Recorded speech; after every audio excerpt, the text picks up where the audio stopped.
Snow had been falling since before dusk, thick and quiet, the kind that swallowed sound and made the world feel smaller than it was. By the time she reached the edge of the clearing, her legs were trembling so badly she had to grab the fence post to stay upright. The barn loomed ahead, a dark shape against the white, its roof sagging under years of storms. Smoke curled from the cabin chimney beyond it, thin and steady, proof of warmth she was afraid to ask for. She knocked anyway. The door opened slowly, wood scraping against frozen ground. He filled the doorway like a wall, tall, broad, wrapped in a heavy coat stitched with hides she didn't recognize. His beard was thick and dark, flecked with gray, his eyes sharp and assessing, the kind that missed nothing even in low light. He didn't speak at first. He just looked at her, from the frostbitten edges of her boots to the blood crusted at her hairline. "I'll sleep in the barn," she said quickly, the words tumbling out as if she'd rehearsed them on the walk up.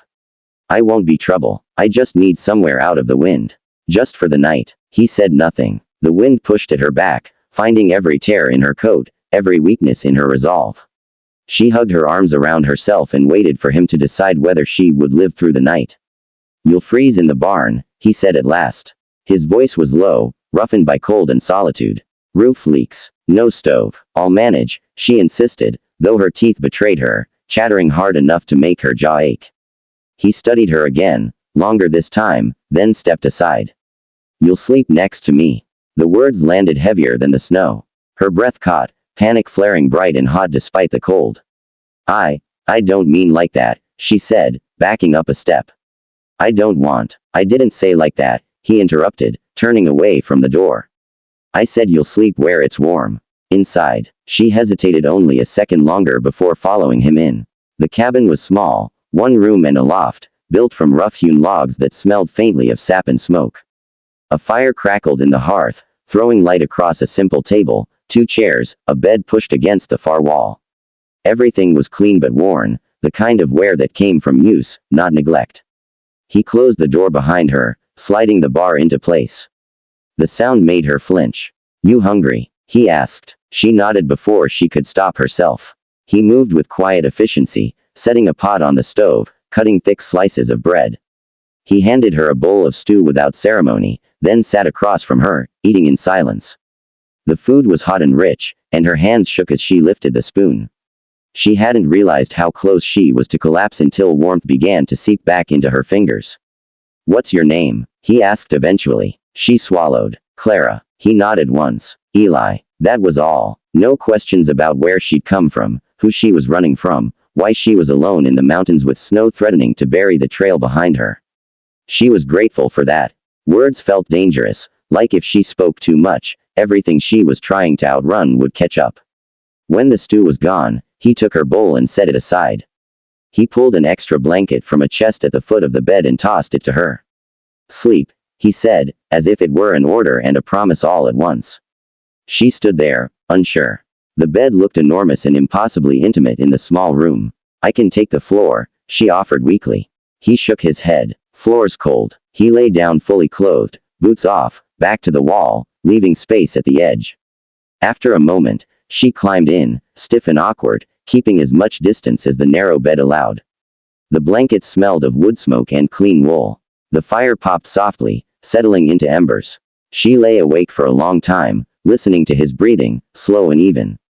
Every creak of the cabin made her tense, memories crowding in, men who smiled and promised safety, doors that closed too firmly behind her. She told herself this was different. He hadn't touched her. He hadn't looked at her the way others had. At some point, exhaustion won. When she woke, gray light filtered through the small window. For a split second, she panicked, forgetting where she was. Then she remembered the fire, the stew, the voice that had sounded like a mountain itself.